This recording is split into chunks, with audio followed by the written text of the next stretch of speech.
Hello and welcome to the 53rd edition of the GreenWave podcast by Synergy International.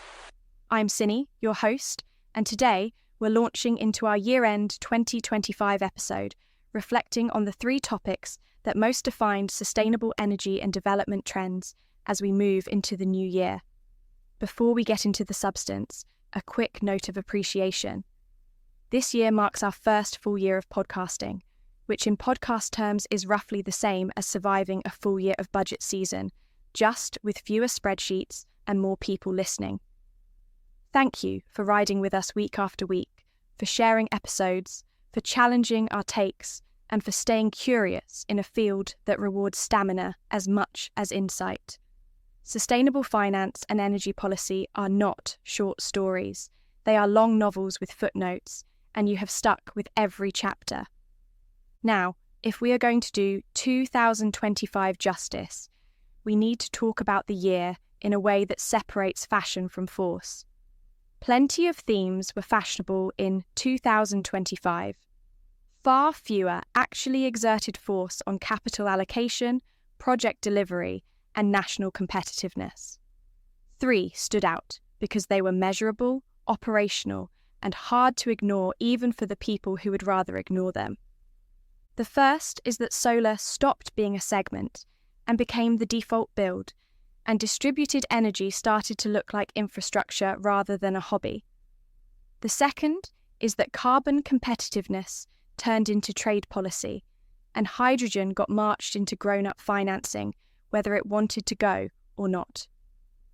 The third is the geopolitical lens that explains why the European Union spent so much political capital on economic security, industrial capacity, and carbon enforcement, with the United States leaning into volatility and China leaning into scale.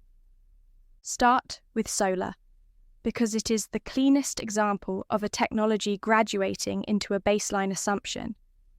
In 2025, the conversation in boardrooms and ministries shifted away from, should we build solar, toward, how quickly can we connect it, integrate it, and finance the system around it? That is a planning revolution.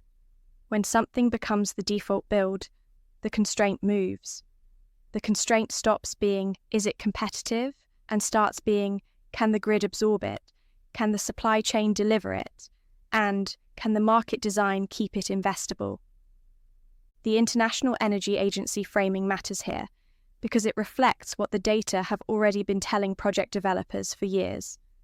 Solar is driving renewable capacity additions globally, and the slope of the cost curve has made it the first option on the napkin for everything from utility-scale procurement to corporate power purchase strategies. In practical terms, solar is often the most important part of industrial strategy. It influences where factories go, where data centers go, how ports plan electrification, and how emerging markets think about the first rung of reliable power. When the marginal unit of new capacity is solar, you get a power system redesign. This is where distributed solar shifts from being an accessory to becoming a form of infrastructure. In 2025, rooftop programs and behind-the-meter deployments continue to scale in ways that have macro effects, especially in high-growth electricity markets. India is a useful reference point, not because India is unique, and not because the program is perfect, and not because every roof is suddenly a power station. It is useful because scale exposes the truth. When millions of households participate, rooftop stops being a niche and becomes a planning variable. It becomes something grid operators model, utilities must respond to, and banks can underwrite with pattern recognition. Australia is another prime example of a country that is extremely advanced in the promotion of rooftop solar development. Distributed energy also changes the politics of electrification. A village clinic with reliable power, a small manufacturer with predictable energy costs, a cold chain that works, a school that stays online, a winery that runs on all solar. These are some of the basics of productivity. Solar paired with storage, even at modest scale, can compress timelines for those basics in places where grid build-out is slow. That is the optimistic story, and it is real. The grown-up story is that distributed energy only becomes durable infrastructure when the surrounding system matures. Tariff design, interconnection rules, consumer protection, and measurement and verification all matter. You can build 1 million systems and still end up with chaos if the compensation mechanism is unstable, if the distribution company is financially fragile, or if equipment quality varies wildly. 2025 kept reminding us that clean energy deployment is about institutions. Solar scales quickly, and it exposes weak institutions quickly. It also exposes a deeper technical point. Solar, being the default build, is only half the story. The other half is flexibility. The more solar you deploy, the more value shifts toward the rest of the system. Transmission, distribution, demand response, storage, and market design. This is where a specialist audience does not need the kindergarten version of intermittency. You already know solar is variable. The interesting point in 2025 was how that variability became a financial variable. Curtailment becomes a line item. Congestion becomes a basis risk. Connection delays become a financing risk. That is the moment when a technology stops being debated on ideology and starts being priced as a system asset with constraints. So the first 2025 trend is solar energy's evolution to becoming the default build, and distributed energy as required infrastructure, pushing the system toward digitalization and flexibility. That has direct implications for project developers and investors. The winners are the ones who treat interconnection strategy as seriously as engineering procurement and construction selection, who treat offtake structure as seriously as module pricing, and who treat flexibility as a revenue stack rather than a footnote. The losers are the ones still pitching solar as if it is 2015, with a pretty deck and no plan for constraints. Now, shift to the second trend, because it is where the European Union put its fingerprints most clearly on the global system in 2025. Carbon competitiveness became trade policy in a very literal way. The Carbon Border Adjustment Mechanism is about to enter the lexicon in a big way as a competitiveness tool, a measurement regime, and a new kind of compliance architecture that reaches beyond the EU border through supply chains. 2025 was the year when the CBAM started being treated as a 2026 operating reality. The transitional phase has been about reporting and learning, and it has been messy in the way all large compliance systems are messy at the start. Still, the direction is clear. Embedded emissions now have a direct relationship to commercial access. That changes behaviour in exporting industries. It encourages measurement where measurement has been weak. It pushes companies to map supply chains with the precision normally reserved for tax and customs. It also pressures exporters to invest in decarbonisation options that were previously easy to postpone. For EU policy watchers, the CBAM also sits inside a bigger story about the EU emissions trading system and the balance between free allocation and carbon pricing. The point is that the EU is formalising carbon accounting as an enforceable mechanism tied to trade, and it is doing it in a way that demands data quality. That is a major development story as well as a trade story.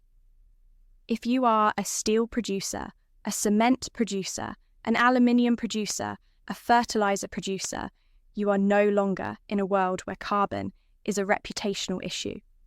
You are now in a world where carbon is a customs issue. It also changes the internal EU conversation. Once you create a border mechanism, you put pressure on the domestic system to remain credible.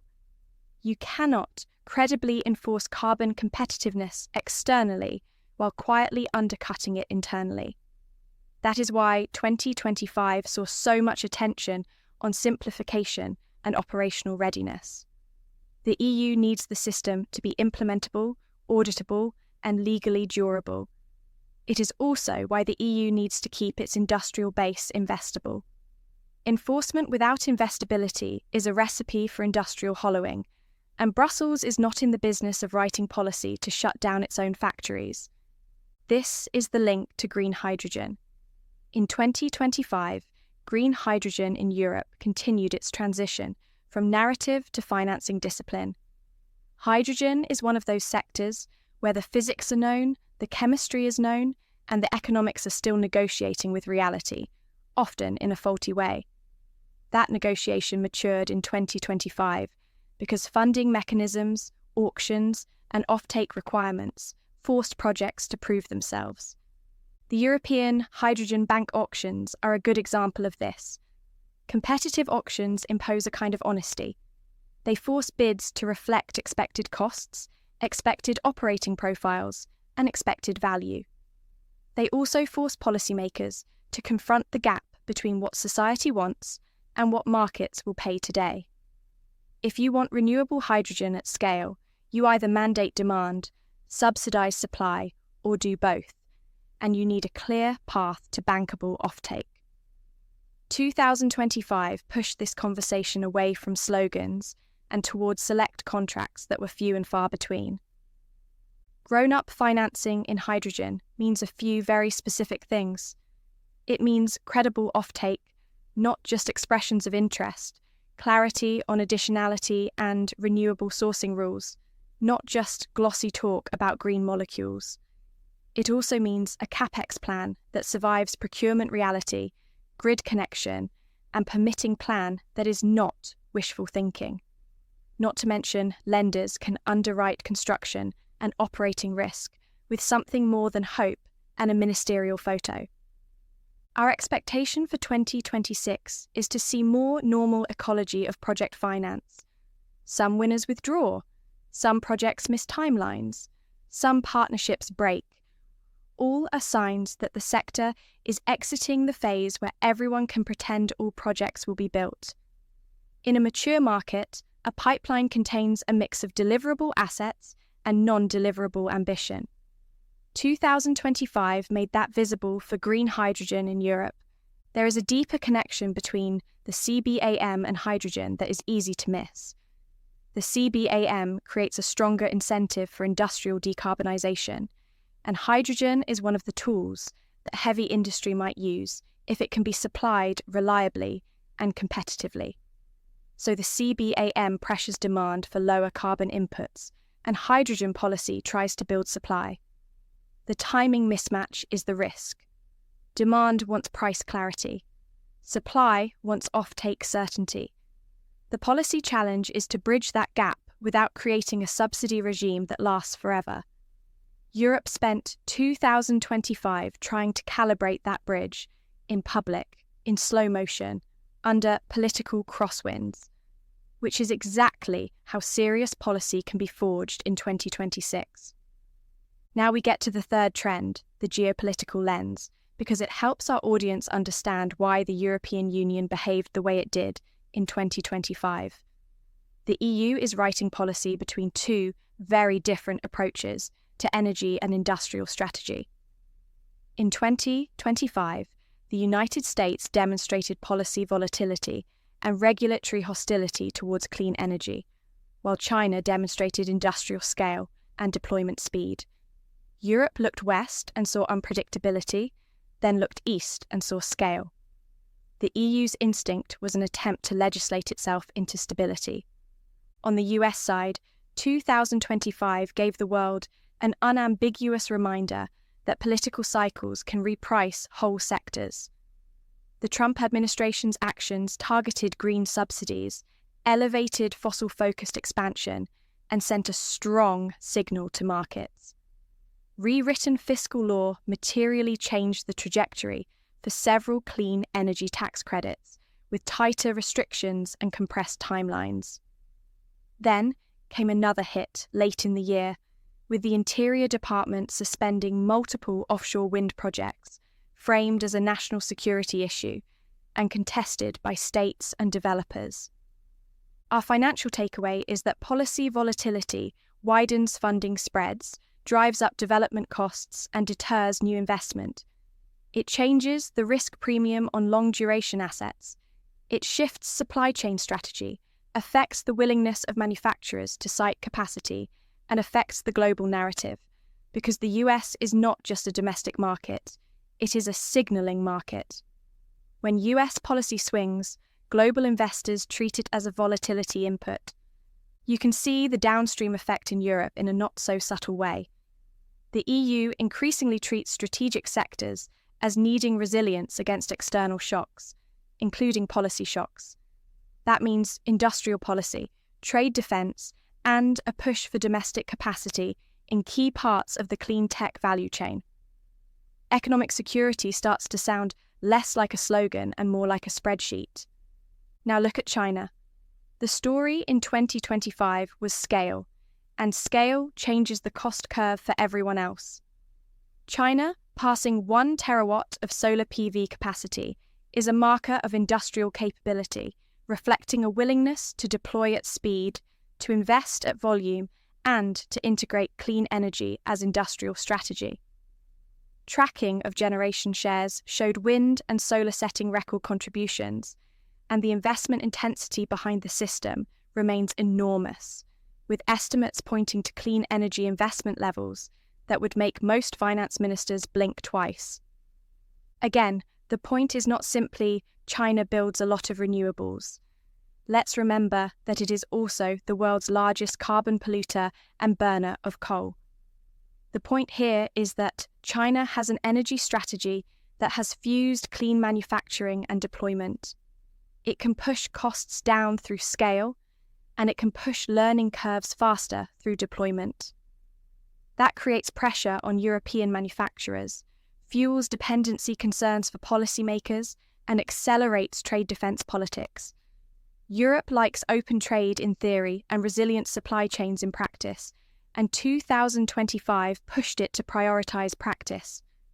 In 2025, the EU was left trying to do 3 things at the same time: enforce carbon competitiveness through mechanisms like the CBAM, build industrial capacity through initiatives like the Net Zero Industry Act, with an emphasis on permitting speed and strategic projects, and secure supply chains through the critical raw materials agenda, including strategic project selection, and a stronger focus on recycling and processing capacity inside the Union.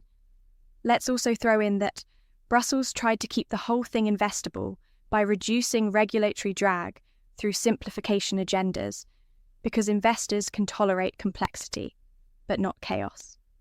This is where a little dry realism is useful. The EU is good at regulation, it's getting better at industrial policy, and it's still learning how to move at industrial speed. 2025 showed a union trying to combine its traditional strength, rule-making, with a newer instinct, capacity building. That is a full-blown cultural shift. It means accepting that markets alone will not deliver strategic outcomes on the timeline required, and prioritizing that public money and public rules need to be designed with delivery in mind. This is also why the EU story in 2025 was so focused on bankability. Hydrogen auctions are about building a credible investment pipeline, which is why so many projects had to walk away from the subsidies in 2025. The CBAM is about preventing carbon leakage and maintaining industrial competitiveness. Solar scale is about energy security, cost stability and development. Moving into 2026, these are overlapping operating systems. If you want a single sentence to hold the third theme together, it is this. In 2025, the EU looked east and saw scale, looked west and saw volatility, then tried to legislate itself into stability. So how do these 3 trends connect into a coherent end-of-year message? First, solar as the default build is a reminder that the transition is accelerating in the most basic part of the system, power generation. That is the easiest part of decarbonisation, and it is moving fast. It also pulls the rest of the system forward because it forces grid investment, flexibility solutions, and new tariff logic. The development upside is huge, especially when distributed systems expand access and resilience. The execution risk is also real because weak grids and weak institutions get exposed. Second, carbon competitiveness and hydrogen financing are a reminder that decarbonisation is now deeply economic. It is about trade, industrial location, and who carries cost. CBAM is Europe making a direct statement that carbon intensity will be priced in the commercial system. Hydrogen auctions and funding mechanisms are Europe making a direct statement that some parts of decarbonisation require coordinated market creation. The interesting work now is writing the contracts and building the assets. Third, the geopolitics are a reminder that the transition is a contested industrial transformation. The US can swing and reprice markets. China can scale and reprice costs. Europe is building policy to reduce its exposure to both kinds of repricing. That is why economic security became a core part of the sustainable policy conversation in 2025. It is also why European industrial policy is now a board-level topic for anyone allocating capital in energy, infrastructure, and heavy industry. As we move into 2026, the practical implications are straightforward. If you are developing renewables, your advantage comes from execution discipline in grid strategy, permitting, and market design exposure. Solar is cheap, and the system around solar is where the competitive edge lives. If you are advising industrial clients, your advantage comes from carbon literacy. Embedded emissions are becoming a trade variable. Compliance regimes are becoming real. Data quality becomes a strategic asset. The companies that treat emissions data like financial data will be the ones that adapt fastest. If you are involved in hydrogen, your advantage comes from resisting magical thinking. Bankability is the only currency that matters. Auctions are a useful forcing function. Offtake and cost discipline are everything. Projects that can survive real contracts will survive the decade. And if you are allocating capital, your advantage comes from geopolitical awareness that is specific, not vague. Policy, supply chains, permitting speed, and trade friction are all risk factors. They shape who wins the transition race. So, as we conclude 2025, we acknowledge it was a year of untidy narratives. Yet it was also a year of the sustainable transition becoming operationally unavoidable. Solar turned into baseline infrastructure.